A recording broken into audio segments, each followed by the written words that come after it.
문화의 시대 크리스찬은 무엇을 해야 할까?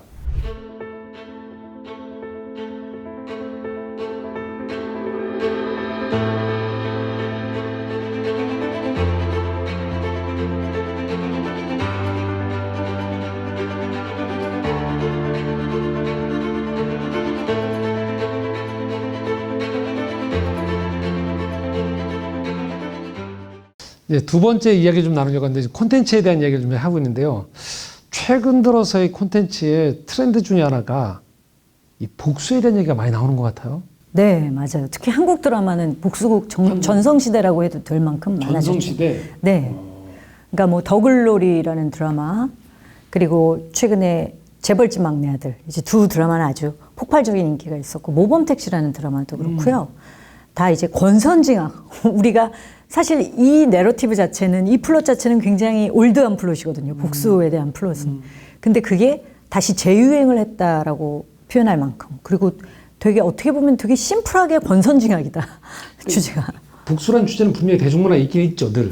늘 있어왔죠. 근데 이렇게 폭발적인 인기와 네. 그 중심 주제가 된 건 드물다 이거죠? 근데 그게 새로운 이유는 지금 현재 대한민국 사회를 반영하고 있다는 게 거기에 플러스 알파가 된 거죠. 어떤 사회일까요, 지금 우리 사회가? 뭐 예를 들면 그래요. 더 글로리 같은 경우는 이제 학폭이 배경이잖아요. 그렇죠. 이 드라마는 뭐에 대한 드라마야? 그러면 학폭으로 인해서 이렇게 한 주인공이 복수하는 드라마 이렇게 얘기하잖아요. 학폭이 가장 큰 이슈인데 학폭이 발생한 이유 자체가 거기 보면 가해자가 피해자한테 너는 사회적 약자. 그래서 네가 당하는 거야. 너는 절대 나한테 덤빌 수 없어. 이런 식의 취지의 이제 얘기들을 하거든요. 그래서 이 사회적 약자라는 워딩을 아예 딱 제시하고 갑니다. 초반에. 그래서 나중에는 그 사회적 약자가 이 사회적 강자한테 그야말로 복수하는 얘기. 근데 그 사회적 강자와 약자라는 것을 나누는 기준은 빈부죠. 빈부의 격차. 빈부의 어떤 계급 차이를 나누고 있고요. 그 다음에 재벌집 막내 아들 같은 경우는 이제 마찬가지로 이제 가난한 집 아들, 그리고 어떤 신분과 계급이 이제 미치지 못하는 어떤 주인공이 환생이라는 어떤 판타지죠. 그 판타지의 수단을 통해서 다시 태어나서 복수를 하는 얘기죠. 왜 많은 사람들이 이렇게 열광할까요, 그러면? 사실은 재벌집 막내 아들은 저도 잘은 이해를 못하겠어요. 왜냐하면 이것은 인생 역전은 다시 태어나야 가능하다라는 메시지를 주고 있거든요. 근데 이 메시지, 그러니까 회귀와 환생이라는 그 소재를 다루고 있잖아요. 근데 이 소재 자체가 이번 인생에선 안 돼. 라는, 그러니까 요즘 청년들이 입에 달고 사는. 뭔가 절망. 이번 인생은 망했어. 라는 막 그런 유행어들이 있잖아요. 그런 것들을 그냥 하나의 트렌드로 담고 있어요. 여기에. 근데 하지만, 그러니까 그게 판타지라는 걸 알고 보는 거죠. 그래도 후련하고 그것을 이제 복수하는 주인공한테 대리 만족을 느끼고 뭔가 이 이유는 사실 저는 한국 사회의 여러 가지 몸살을 앓고 있는 그런 이유들, 뭐 무한 경쟁으로 인해서 사회 자체가 너무 피곤하고 피폐해져 있고, 피곤해져 있고. 네, 그리고 정의가 구현되지 않는다. 그리고 어떻게 보면 이 피해의식, 뭐 청년들이 흑수저 금수저 얘기하잖아요. 그러니까 저쪽 계급에 있는 사람들은 그냥 평생을 먹고 살고 부모의 부가 대물림되면서, 근데 우리는 아무리 평생 애써도 도달하지 못하는 어떤 그런 양극화를 바라보면서 이 공평하지 않다고 느끼고 정의롭지 않다고 느끼는 이런 그 피해의식들이 쌓이고 쌓일 대로 쌓여서 사실 그게 얼만큼 쌓였는지를 되게 쉽게 관찰하는 방법은 SNS 댓글을 보면 알아요. 그러니까 정말 익명으로 이거는 그냥 비판이 아니라 거의 살인적인 비판을 하는, 그러니까 와, 이 친구들이 굉장히 분노와 증오감에 시달리고 있구나 하는 것이죠. 이 복수가 근데 특징은 사적인 복수잖아요. 그렇죠. 그러니까 제도가 우리를 보호해주지 못한다는 것들에 대한 네. 불신 속에서. 맞습니다. 그러니까 뭐 더글로리 같은 경우 예를 들면 학교 선생님이 오히려 보호해주지 못하고 네. 기관이 보호해주지 못하니까 그렇죠. 개인이 오랜 시간을 네. 준비해서 사적 복수를 감행하는 거잖아요. 네. 그러니까 이 시대 청년들이 느끼고 생각하는 그게 고스란히 담겨 있는 거죠. 이게 제가 이 얘기하면 제 연식이 나오긴 하는데 옛날 우리 드라마 중에 암행어사라는 드라마 있었어요. 기억나세요? 네. 제가 연식이 더 그렇지 않았나요? 옛날에 보면 그 왜 그 탐관오리들 네, 사또들 막 잘못하고 있을 네. 때 임금이 보낸 암행어사가 이 거지 행색이 초라한 모습으로 막 하다가 암행하다가 결국은 갑자기 암행어사 출동하고 마패 내밀고 우르르 와서 결국은 그럼에도 불구하고 억울함에 처했던 민초들을 결국은 정부가 나서는 거거든요. 그래도 정부가 파견한 암행어사가 이 문제를 해결한 그렇죠. 거란 말이에요. 네. 근데 지금 그게 없는 거잖아. 개인이 복수를 하죠. 그렇죠. 그만큼 어떤 사회 시스템에 대한 불신, 그렇죠. 불신과 어떤 피해의식, 이제 청년들이 본인들이 느끼는 어떤 피해의식. 저도 이제 드라마를 뭐 기획하고 있는 게 있어서 이제 주변에 드라마 제작사 분들이나 이렇게 만나보면은 이분들이 일단 소재를 찾을 때는 타겟이 20, 30대예요. 그래서 그들이 겪고 있는 어떤 고통을 제일 많이 현민기 형처럼 좀 분석을 하고 이들에게 어떻게 어필을 해야지 이들이 이것을 이제 열광하겠구나. 여기에 이제 붙들리겠구나 하는 것들을 아주 면밀하게 분석을 해서 그런 내러티브를 구성을 합니다. 그럼에도 불구하고 성경에서는 신명기 32장에서도 그렇고 로마서 12장에서도 그렇고 이 복수의 영역은 사실 하나님의 영역이라고 얘기를 한단 말이죠. 그렇죠. 네. 그렇죠. 이 목회자이면서 신학자인 제 입장에서 봐도 사실 물론 개인적인 억울함이나 이 문제들이 있었을 때 우리의 즉각적인 그냥 자연인 그대로의 반응은 공격을 당한 것만큼 공격을 해주면 이게 맞는 거다라고 생각하지만 실제 삶의 현장에서는 우리가 알다시피 복수는 또 다른 복수를 사실 불러오잖아요. 네. 뭐 지금 기억나는 것 중 하나가 한국 영화 중에 악마를 보았다. 악마를 보았다. 거기 가해자였던 최윤식 배우가 있었는데 나중에 그거를 피해자였던 이병헌 배우가 결국 그 보복을 하는 과정에서 네. 본인 스스로가 악마화돼가는 네, 걸 그렇죠. 그려냈죠. 네. 그다음에 스티븐 스필버그 감독의 그 민헨이라는 영화에서도 보면 네. 그 1972년에 민헨 올림픽에서 있었던 그 팔레스타인과 이스라엘의 테러리스트 간의 그 전쟁으로 인해서 그 테러에 의해서 이스라엘이 공격당하자 이스라엘이 다시 이 테러리스트를 응징하는 과정에서 네. 보여주는 건 이 복수가 끝이 안 나겠구나 서로 그런 거잖아요 사실은. 그래서 네. 우리도 모르게 복수를 감행한다는 건 네. 우리 스스로가 파괴되어지기 때문에 그렇죠. 하나님께서 내가 이 복수를 하겠다. 이 보복은 나의 문제다라고 네. 이야기했고 그거는 뭐 성경적으로 봤을 때 멀리 내다보면 하나님께서 어떤 심판이라는 영적인 의미에서의 심판을 구현하기도 하시고 또 다른 측면에서 보면 하나님이 통치자들 이 땅에 대리자들을 세워놓으신 사람들을 통해서 그들이 공적 역할을 잘 감당하도록 요청하시는 거죠. 네. 공정한 재판을 하도록. 네. 그다음에 왕이 가난한 사람들을 충분히 이 공의가 흐를 수 있는 사회를 만들 수 있도록 요청하는 네. 거죠. 그래서 왜 저 예언서 같은 데 보면 계속적으로 그렇죠. 제사만 드리려고 네. 할 때 하나님이 제사 그만 드리고 네. 가서 공의를 바르게 세워라. 네. 사회 정의에 예. 대한 이야기를 정의가 하시죠. 물같이 흐를 수 있도록 강같이 흐를 수 있도록 만들어라고 요청하시는 것들은 네. 하나님께서도 얘기한 대로 이 문제는 철저하게 정의가 바로 세워진 걸 관심을 갖고 있는 것이죠. 근데 그게 안 돌아가고 있는 거죠. 안 돌아가니까. 근데 사실 더글로리 같은 데에서는 사실 그 대사가 나와요. 뭐 이 복수하는 주인공을 사랑하고 지지해주는 이제 남자 연인이 복수하는 걸 도와주겠다고 하니까 이제 제3자가 그게 사랑하는 거냐? 사랑하는 여인이면은 복수를 막아야지. 그게 사랑하는 거지. 이제 그런 어떤 그 문제 제기를 하는 장면이 몇 군데 나오거든요. 그러니까 용서하는 것이 진리라는 걸 몰라서가 아니다.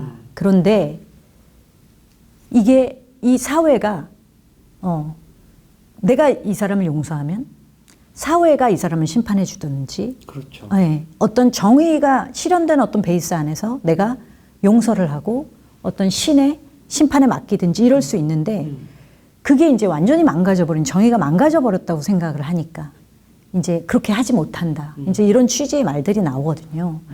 그래서 이 부분은 사실 저희가 그냥 단순하게 생각해서 복수는 안 돼. 복음의 가치는 용서니까 용서를 우리는 전파해야 돼. 이렇게만 생각하기에는 조금 단순한. 그냥 말로 그냥 그렇게 네네네. 교훈적으로 하기에는 네. 실제 네. 피해를 당한 사람과 사회 현상이 그렇지 않다는 거죠. 그렇죠. 그랬을 때 여기서 저희가 이 컨텐츠를 바라봐야 되는 시각은 조금 더 나아가서 그렇다면 이 정의가 무너진 사회가 되기까지 우리는 무엇을 했는가? 그리고 우리는 앞으로 어떻게 해야 하는가에 대한 논의가 더 필요할 것 같아요. 그리고 이제 뭐 제가 좀 정리하자면 그럼에도 불구하고 또 그러면 기독교는 어떤 문화를 만들어내는 건데 이 복수의 네. 문화 속에서 과연 우리는 그렇게 저렇게라도 복수하는 것들을 통해 우리는 차라리 통쾌하게라도 해라고 하는데 만약에 감독님 같은 경우는 지금 이런 네. 고민들을 안고 계시잖아요. 네. 어떠세요? 이걸 대안적인 고민을. 그러니까 결국은 뭐 사회가 어떻더라도 그렇다 하더라도 이게 옳은 건 아니잖아요. 이런 컨텐츠들이 많아지고 어떤 정말 단순하게 권선징악, 그러니까 사적인 복수를 하는 컨텐츠들이 많아지는 것은 굉장히 좋지 않은 영향이고 복음의 정반대에 있는 그런 네. 특징이라고 생각을 해요. 그래서 저는 이제 제가 하고 있는 어떤 작업은 사실 지금 어떤 드라마 대본을 쓰고 있는데 그거를 뭐 디테일하게 말씀드리기는 아직 좀 이르지만 뭐 가제로 플랜 B라는 걸 쓰고 있는데 보호종료 청년들의 자립기예요. 예, 그러니까 보육원에서 이제 18세가 되면은 무조건 나와서 자립을 해야 되는. 근데 이제 그 친구들을 인터뷰해 본 결과 굉장히 많은 사회적인 차별과 핍박을 받고 그야말로 사회적인 약자로 이제 사회 초년생으로 출발을 하게 되면서 많은 이제 억울함과 분노가 있고 너무 여러 가지 문제가 얼마나 많겠어요. 지지할 데도 없고 가족도 없고 이런데. 근데 이제 그 친구들이 자립을 해 나가면서 어떤 사회적 기업을 만들어서 어떤 이제 자신을 핍박하고 자신을 차별한 어떤 그런 대상들에 대해서 좀 색다른 방식으로 복수를 해나가는. 사실은 본질은 용서예요. 본질은 용서인데 용서라는 워딩 자체가 너무 식상하게 느껴지거나 너무 답답하게 느껴질 수 있다는 거죠. 제가 아까 말씀드린 포장지, 어떤 래핑, 어떤 스타일, 형식으로 봤을 때 용서라는 말을 다르게 표현할 수 있는 워딩은 없는가. 근데 용서의 방법이 이것도 또 하나의 복수다 라고 할 수 있는 것. 그러니까 그 중에 하나님이 말씀하신 선으로 악을 이긴다라고 하잖아요. 이건 어떤 승부의 차원에서 네. 정말 강력한 선으로 악을 이기는 그런 어떤 프로세스를 보여주는데 그것이 마치 복수보다 더 통쾌한 사람들이 보기 더 재밌어야 하고 네. 더 트렌디해야 하고 더 새롭게 느껴지는 어떤 가치여야 되거든요. 그래서 그게 사실은 제가 정답을 찾았다는 게 아니라 그거에 대한 기도와 고민을 엄청나게 하고 있어요. 그래서 이게 그런 복음적인 대안 컨텐츠를 만들 때 이걸 어떻게 새로운 방식들, 지금의 청년들이 봤을 때도 공감하고 접점을 찾을 수 있는 방식이 어떤 방식이 있을까를 고민을 하고 있죠. 감독님 정확히 이게 지금 성경적이죠. 왜냐하면 로마서 12장 20절에 보면 원수가 줄이거든 먹이고 목마르든 마시게 하라고 하고 바로 나온 21절이 악에게 지지 말고 선으로 악을 이기라는 네. 말씀이거든요. 사실은 네. 결국 이야기한 대로 우리가 나갈 수 있는 방법은 이 복수를 하나님께 맡긴 가운데에서 더 큰 선, 네. 온전한 선을 통해서 이 악에 대한 여전히 악이 횡행한 세상에 대한 대안적인 목소리가 필요하다는 생각들이 저도 들고요. 네. 굉장히 드라마가 기대가 되고. 네. 열심히 하겠습니다. 네, 또 한편으로는 저희가 좀 고민해야 되는 영역들은 그렇기 때문에 더더군다나 우리가 공적인 영역에 대한 논의들을 포기하면 안 되겠다는 생각들이 더 들어요. 네. 자칫 우리가 맞아요. 교회 중심의 신앙생활을 열심히 하다 보면 그 자체가 너무 귀한데 네. 우리도 모르게 내 마음의 평안, 내 마음의 경건 네. 여기에만 좀 우리가 집중하기 쉬운데 실제 좀 필요한 것 중 하나는 내 마음의 평안 못지않게 사회적인 평안도 필요한 거고. 네, 그렇죠. 그렇죠. 하나님께서 저는 사회를 맡기셨다고 믿거든요. 하나님의 아들들에게. 그러면은 정말 그렇게 공적인 분야에 뭐 여러 가지 뭐 8대 영역, 9대 영역 이렇게 나누는데 이런 사회적 영역에 정말 하나님의 아들들이 리더십으로 쓰는 일도 굉장히 중요할, 그래서 법도 바꾸고 사회 질서도 바꾸고 정말 그런 일들이 그렇게 하나님 나라를 확장하는 일들을 하려면 사실은 이 청년이든 성도들이든 이 교회 안에서만 이들이 양육되고 이제 우리들끼리 뭉치는 연합하는 것을 넘어서서 이들을 좀 사회로 나가서 그런 일을 할 수 있도록 다리를 놓아주는 역할이 너무 절실히 필요하다는 생각이 좀. 그러니까 저도 교회 안에 성공에 대한 우리가 소위 말하는 세속적 네. 성공에 대한 스토리에 대한 간증 넘어 뭐 그런 것도 한 축일 수 있겠죠. 또 귀하게 쓰일 수 있으니까. 근데 그걸 너머에 세상을 회복하는 사람들의 이야기, 네. 그렇죠. 네. 치유하는 사람들의 이야기들이 더 많이 좀 발굴돼야 되고 좀 필요하지 않은 시대가 되지 않을까. 네. 그런 시대이지 않을까라는 생각을 좀 네. 가져봅니다. 그렇죠. 맞습니다. 그래야지 우리가 이 복수가 횡행하는 이 시대 속에서 더 우리도 모르게 복수를 단순히 소비하고 그냥 정서적인 쾌감을 느끼는 정도에서 머무는 것이 아니고 네. 진짜 이 세상에서 이 복수의 칼을 진짜 갈고 있는 사람들, 네. 방법을 몰라서 울고 있는 사람들한테 네. 실제 복음을 줄 수 있지 않을까라는 생각을. 네. 그렇게 되면은 정말 기독교를 개독교라고 폄하하고 이런 콘텐츠도 사라지지 않을까요? 그리고 오히려 이 하나님의 아들들이 크리스천들이 세상을 변화시키는 내용의 콘텐츠들이 더 많이, 왜냐면 현실은 사회의 반영이니까 그런 현실들이 많이 일어나면 그런 현실들을 반영한 콘텐츠가 많아질 수밖에 없거든요. 네, 네. 그래서 저는 이렇게 그냥 문화가 새로운 흐름으로 그리고 네. 기독교를 굉장히 어떻게 보면은 오히려 반대로 비난하는 것이 아니라 네. 박수 쳐줄 수 있는 그런 문화 콘텐츠들이 많아지는 그 그림을 그려봐도 굉장히 행복해집니다. 맞아요. 그 문화에 또 감동받은 사람들이 그 삶을 또 용기 내서 가게 되는 네. 선순환이 일어나는 네. 그런 날들을 또 저희가 꿈꿔봐야겠죠. 네. 감사합니다. 오늘 두 번째 이야기, 또 이 복수가 횡행하는 사회 속에서 우리는 어떻게 기독교적인 것들을 바라보고 또 어떤 대안을 꿈꿀 것인가에 대한 이야기 나누었습니다. 오늘 이야기 여기까지 하겠습니다. 감사합니다. 감사합니다.